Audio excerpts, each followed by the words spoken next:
नमस्कार। आज हम 8वां लेसन पढ़ने वाले हैं।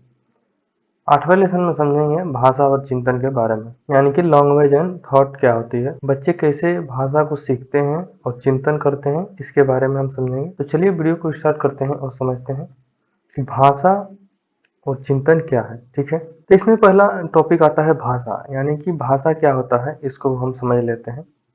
तो भाषा यानी लैंग्वेज भावों को व्यक्त करने की एक माध्यम है, यानी कि जो भाषा है वो अपने भावों को व्यक्त करने का एक माध्यम है। ठीक है, मनुष्य पशु से इसलिए श्रेष्ठ है, जो मनुष्य है वो पशु से इसलिए श्रेष्ठ है क्योंकि उसके पास अभिव्यक्ति के लिए एक ऐसी भाषा होती है जिसे लोग समझ सकते हैं। यानी कि मनुष्य जो है पशु से इसलिए श्रेष्ठ है क्योंकि उसके पास एक भाषा होती है जिसके माध्यम से एक दूसरे से बात करके किसी चीज को समझाए या बता सकता है। ठीक है, तो इसलिए जो मनुष्य है वो पशु से अलग है। ठीक है, इसके बाद हम अगला देखते हैं, अगला क्या है। इसके बाद अगला है, यानी कि बालकों में भाषा का विकास कैसे होता है, इसको हम देख लेते हैं। ठीक है, बालकों के विकास के विभिन्न आयाम होते हैं, यानी जो बालक के विकास होते हैं वो विभिन्न आयाम, उनके विभिन्न विभिन्न आयाम होते हैं। ठीक है, भाषा का विकास भी इन्हीं आयामों में से एक है और भाषा का जो विकास है इन्हीं आयामों के तहत आगे बढ़ता जाता है। ठीक है, भाषा की अन्य कौशलों की तरह अर्जित किया जाता है, यानी कि जो भाषा है वो धीरे धीरे अपने आसपास के वातावरण के द्वारा सीखा जाता है। ठीक है, यह अर्जन बालकों के जन्म से ही प्रारंभ हो जाती है। अनुकरण वातावरण के साथ अनुक्रिया तथा शारीरिक, सामाजिक और मनोवैज्ञानिक आवश्यकताओं की पूर्ति की मांग इसमें विशेष भूमिका निभाती है। यानी कि जो बालकों में भाषा का विकास होता है वो अपने आसपास के वातावरण या दूसरे को देखकर या दूसरे की बातों को बोल कर या समझ कर, जो दूसरे लोग बोलते हैं उनके भाषा को सुनकर, ये चीज बालकों के अंदर भाषा का विकास होता रहता है। ठीक है, इसके बाद हम अगला देख लेते हैं, अगला क्या है। अगला है भाषा के भाग, यानी भाषा के कौन कौन से भाग होते हैं, इसको हम देख लेते हैं। इसमें पहला आता है स्वनिम, यानी स्वनिम क्या होता है, तो ये ध्वनि की सबसे छोटी इकाई है। यानी कि जो स्वनिम है ये ध्वनि की जो सबसे छोटी इकाई है, जैसे अ हो गया, त हो गया, ई हो गया, ये जो है भाषा की सबसे छोटी इकाई है। ठीक है, इसके बाद अगला आता है रूपिमा। रूपिमा क्या होती है, ये रूपिमा शब्द के छोटे रूप होते हैं, यानी कि जैसे कोई बच्चा पहले बोलता है तो इसे काम, नाम, इन जो छोटे छोटे शब्द होते हैं वो रूपिमा कहलाते हैं।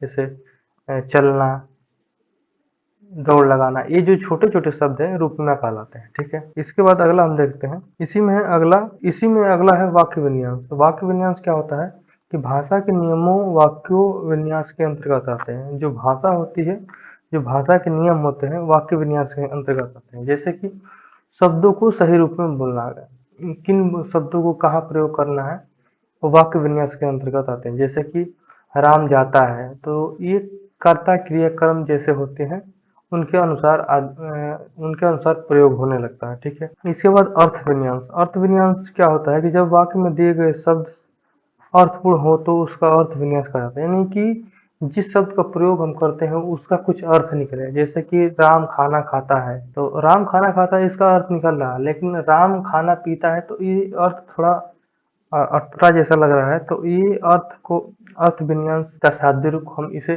इस तौर पर समझ सकते हैं। ठीक है, इसके बाद अगला हम देखते हैं, अगला कौन सा है। इसके बाद अगला है भाषा विकास की प्रारंभिक अवस्था, यानी भाषा विकास की प्रारंभिक अवस्था बच्चों में क्या होती है, इसको हम देख लेते हैं। तो इस अवस्था में एक तरह से बालक ध्वनि संकेतों से युक्त भाषा को समझने और प्रयोग करने के लिए स्वयं को तैयार करता हुआ प्रतीत होता है।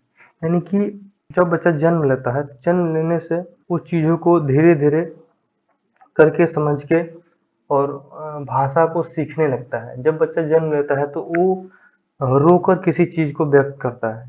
ठीक है, रोकर किसी चीज को बतलाता है। ठीक है, उसके बाद धीरे धीरे जब उसकी अवस्था बड़ी होने लगती है तो वो किसी चीज को संकेतों के माध्यम से समझने या बताने लगता है। ठीक है, इसके बाद हम अगला देख लेते हैं, अगला क्या है। अगला है भाषा सीखने के विभिन्न साधन, यानी भाषा सीखने के कौन कौन से साधन हो सकते हैं, इसको हम देख लेते हैं। तो मनोवैज्ञानिकों ने भाषा सीखने के अनेक साधन बताए हैं, जो इस प्रकार है।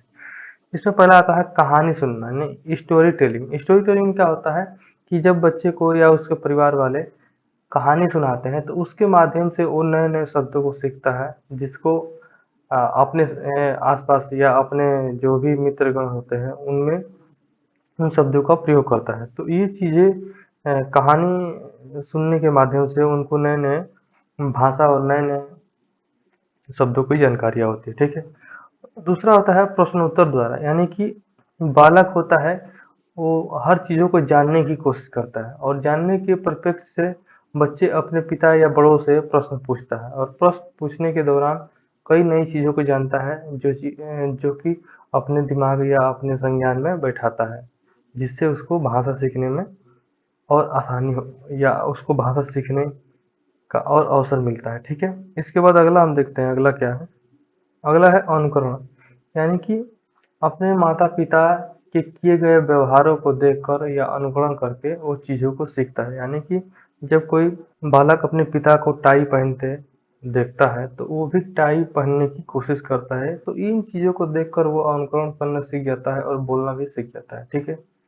इसके बाद बातचीत, यानी कि जब माता-पिता अपने बच्चों को अच्छे परिवेश में रख के अच्छी चीज़ों को सिखाते हैं या बात करते हैं, तो उन चीज़ों को देखकर या समझकर उनमें नए बातों और नए शब्दों का विकास होता है, जिससे वो नए-नए शब्दों को सीखता है, ठीक है। इसके बाद अगला है भाषा का महत्व। तो भाषा का महत्व क्या है, इसको हम देख लेते हैं। भाषा का महत्व निम्न में से स्पष्ट लिया गया है, यानी भाषा का महत्व निम्नलिखित में से स्पष्ट लिखा गया है। पहला इसमें आता है इच्छाओं और आवश्यकताओं की संतुष्टि, यानी भाषा के माध्यम से क्या होता है, इच्छाओं और आवश्यकताओं की संतुष्टि, ठीक है। इसमें क्या लिखा गया है, भाषा व्यक्ति को अपनी आवश्यकताओं, इच्छा, पीड़ा अथवा मनोभाव दूसरे की समझ व्यक्त करने की क्षमता प्रदान करता है, जिससे दूसरे व्यक्ति सरलता से उसकी आवश्यकताओं को समझकर उससे संबंधित समाधान प्रदान करते हैं। यानी कि भाषा के माध्यम से हम अपने जो भी दुख, पीड़ा या कष्ट हो, हम अपने आप की कष्टों को दूसरे से बयां कर सकते हैं या दूसरे को बता सकते हैं कि हमें क्या चीज़ हुआ है, ठीक है। इसके बाद दूसरा आता है ध्यान को आकर्षित करने के लिए, यानी भाषा जो है हम अच्छी चीज़ों को सीखे रहेंगे, तो उसके माध्यम से अच्छे-अच्छे शब्द का प्रयोग करेंगे, जिसके माध्यम से दूसरे लोग भी आपसे जुड़ाव करेंगे, ठीक है। इसमें क्या लिखा गया है कि सभी बालक चाहते हैं कि उनके ओर ध्यान दें, इसलिए वे अभिभावकों से प्रश्न पूछकर कोई समस्या प्रस्तुत करते हैं तथा विभिन्न तरीके का प्रयोग करके उनका ध्यान अपनी ओर आकर्षित करते हैं, ठीक है। तो मेन इसमें ये कहा गया है कि बालक अपने शब्दों के द्वारा दूसरे को आकर्षित करता है, या घर परिवार या जो भी बड़े सदस्य होते हैं उनसे प्रश्न पूछता है, और उनको प्रश्न पूछकर किसी समस्या भरे प्रश्नों को पूछने के दौरान उसको मिले उसके उत्तर के माध्यम से वो संतुष्ट होता है और जानता है नए नए शब्दों को, ठीक है। इसके बाद अगला टॉपिक है भाषा विकास के सिद्धांत, यानी भाषा विकास के सिद्धांत क्या है देख लेते हैं। तो भाषा विकास के सिद्धांत निम्न है। इसमें पहला आता है बंडूरा का सिद्धांत। बंडूरा जी ने क्या कहा है, इसको देख लेते हैं। तो बंडूरा ने अपने सामाजिक सीखने के सिद्धांत में अनुकरण पर बल दिया है, यानी कि बंडूरा जी ने जो कहा है कि सामाजिक सीखने के सिद्धांत में कहा है कि बच्चे अनुकरण करके किसी शब्द या आपसी परिवेश से या आपसी आसपास के पड़ोस के माध्यम से अनुकरण करके सीखते हैं, ठीक है। कहा है कि बालक अपने परिवार के आसपास के प्रयोग की जाने वाली भाषा का अनुकरण या नकल के माध्यम से सीखता है। बालकों को जिस प्रकार की वाक्य एवं शब्द सुनने को मिलता है, उसे वह आसानी से सीख लेता है।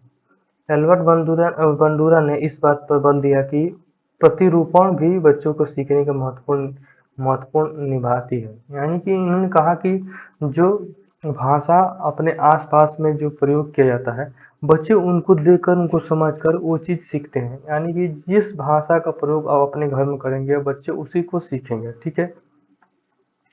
इसके बाद अगला आता है चौमस्की का भाषा अर्जित करने का सिद्धांत, यानी चोम्स्की ने कहा है कि बच्चे शब्दों को निश्चित संख्या से कुछ निश्चित नियमों को अनुकरण करते हुए वाक्यों का निर्माण करना सीख जाते हैं। यानी कि बच्चे जो हैं जिन शब्दों का प्रयोग करते हैं उस शब्दों का प्रयोग करते करते वाक्यों को भी या एक लंबे सेंटेंस को भी बनाना जान जाते हैं। ठीक है, इन शब्दों से नए नए वाक्यों शब्दों का निर्माण होता है और इन वाक्यों का निर्माण से बच्चे जिन नियमों के अंतर्गत करते हैं उन्हें चॉम्स्की ने जेनरेटिव ग्रामर ग्रामर की संज्ञा दी। यानी कि जो बच्चे भाषा सीखते हैं वो उसको वाक्य में प्रयोग करते हैं।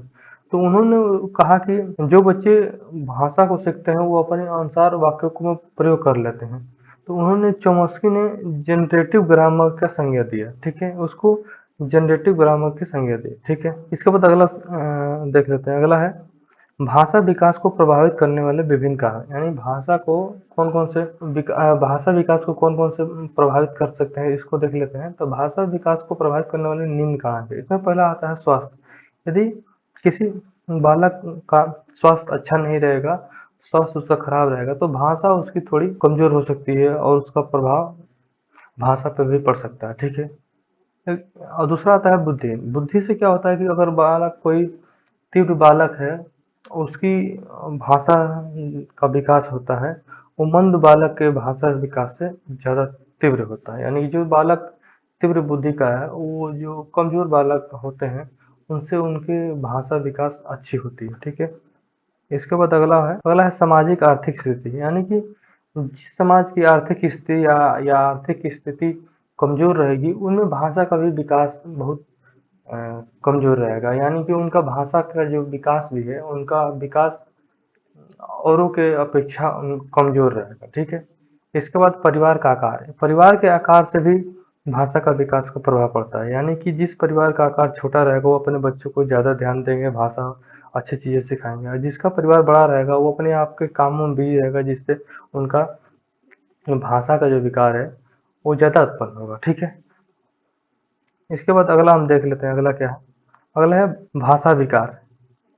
ठीक है, भाषा विकार क्या होता है तो उसको समझ लेते हैं। तो भाषा विकार का मतलब होता है कि बोलने में जो हमें कठिनाइयाँ या बोलने में जो हमारे त्रुटियां होती हैं उसे हम भाषा विकार करते हैं। ठीक है, इसके बाद इसको हम देख लेते हैं क्या होता है कि यदि बालक अपने स्वर यंत्रों पर नियंत्रण नहीं कर पाता है तो उसे भाषा दोष कहते हैं। यानी कि हम बोलते समय जो कठिनाइयां हमको महसूस होती है उसे हम भाषा विकार कहते हैं। ठीक है, भाषा दोष से ग्रसित बालक समाज से कतराने लगता है, उसे हीनता की भावना विकसित हो जाती है और उसे समानता अंतर्मुखी स्वभाव का हो जाता है। यानी जो बालक अच्छी तरीके से बोल नहीं पाता है उसमें हीनता की भावना आ जाती है और वो अंदर ही अंदर अपने आप से अंतर्मुखी स्वभाव का हो जाता है, यानी कम बोलने वाला हो जाता है। ठीक है, इसके बाद अगला देख लेते हैं। अगला है भाषा दोष शैक्षिक विकास को भी प्रतिकूल रूप से प्रभावित करता है। यानी कि जो भाषा है वो पढ़ने लिखने में भी कठिनाई महसूस करता है। ठीक है, इसके मुख्यतः निम्नलिखित कारण है। इसमें पहला आता है ध्वनि परिवर्तन। यानी कि हम कुछ कहेंगे और उसका सेंटेंस निकल जाएगा या कहते समय कुछ और लोग समझेंगे, तो ध्वनि परिवर्तन है। ठीक है, स्पष्ट उच्चारण। हम चीज़ों या भाषा को स्पष्ट रूप से नहीं बोल पाते हैं तो अस्पष्ट उच्चारण हो गया। कभी कभी बच्चे हकलाने भी लगते हैं तो उसका भी भाषा विकार प्रभाव पड़ता है, तथा तुलतलाना भी भाषा विकार का एक कारण हो सकता है। ठीक है, इसके बाद हम देख लेते हैं। अगला टॉपिक है चिंतन। चिंतन क्या होता है कि चीज़ों को या किसी समस्या को, जैसे किसी समस्या में हम उलझे हुए हैं और उसका निवारण निकालने के लिए जो चीज़ हम सोचते हैं उसको हम चिंतन कहते हैं। ठीक है, इसको देख लेते हैं क्या होता है। चिंतन एक ऐसी गतिविधि है जो मानव के मस्तिष्क में हमेशा गतिशील रहती है। यानी कि चिंतन एक ऐसी गतिविधि है जो मानव मस्तिष्क में हमेशा गतिशील रहती है। चिंतन की क्रिया तब आरंभ होती है जब व्यक्ति समस्याओं से घिरा होता है, तब उसके समाधान के लिए विभिन्न संसाधनों के बारे में सोचता है। यानी चिंतन हम उसे कह सकते हैं कि किसी समस्या से उबरने या उससे निपटारा पाने के लिए जो चीज़ हम सोचते हैं कि कैसे करें कैसे नहीं करें, वो चीज़ चिंतन कहलाती है। ठीक है, इसके बाद अगला आता है संकल्पना। संकल्पना क्या होता है? संकल्पना चिंतन का एक मुख्य तत्व है। यानी संकल्पना जो चिंतन से ही आती है। चिंतन करेंगे तो उसमें एक दूसरे पहलू में सोचना संकल्पना होता है। इसको हम समझ लेते हैं संकल्पना क्या होता है। संकल्पना के अंतर्गत किसी के लक्षण जैसे मीठा, खट्टा, किसी का भाव जैसे क्रोध, भय तथा तो या अधिक वस्तु के बीच में उससे अच्छा उससे खराब आदि की बात की जाती है। यानी संकल्पना मतलब कि किसी से तुलना या किसी को जांचना परखना, किसी को देखकर उसके मनोभाव को जानना संकल्पना कहलाता है। किसी को देखकर कि यह अच्छा है या बुरा है, ये वस्तु खराब है, ये वस्तु सही है, ये संकल्पना कहती है। ठीक है। इसके बाद अगला आता है तर्क। तर्क यानी कि किसी चीज को मानने से पहले उस पे सही गलत का तर्क करना, यानी उस पे निर्णय निकालना कि क्या यह मेरे लिए आवश्यक है या नहीं। ठीक है। इसको हम देख लेते हैं क्या होता है। तर्क भी चिंतन का एक मुख्य पक्ष होता है। इस प्रक्रिया में अनुमान संलग्न है, तर्कपूर्ण विचारों और समस्याओं समाधान में उपयोग होती है। यानी किसी भी विषय पर हम सोचते हैं तो वो हम पहले तर्क करते हैं कि ये हमारे लिए आवश्यक है या नहीं। तो जिन चीज़ों पर हम सोचते हैं और तर्क यानी उसका निर्णय निकालते हैं तो हम तर्क के माध्यम से ही करते हैं। ठीक है। इसके बाद अगला आता है सृजनात्मक चिंतन। सृजनात्मक चिंतन का मतलब कि हम किसी चीज़ को छानबीन करते हैं तो उसको हम सृजनात्मक चिंतन करते हैं, यानी कि उसके डेप्थ गहराई तक जाकर जानना की प्रक्रिया सृजनात्मक चिंतन कहलाती है। ठीक है। सृजनात्मक चिंतन चिंतन की एक नवीनतम तकनीकी है। यह बालकों में किसी विशेष तथ्य, घटनाओं या वस्तु इत्यादि के बारे में सोचने का नवीन दृष्टिकोण विकसित करती है। यानी सृजनात्मक चिंतन का मतलब है कि किसी की गहराई में जाकर उसके बारे में पता लगाना है, उसके बारे में सोचना सृजनात्मक चिंतन कहलाती है। ठीक है। तो आप लोगों ने भाषा और चिंतन के बारे में समझा, आप लोगों को समझ में आया होगा। तब तक के लिए हम अगले वीडियो में मिलेंगे इससे संबंधित क्वेश्चन के माध्यम से। तब तक के लिए धन्यवाद, नमस्कार।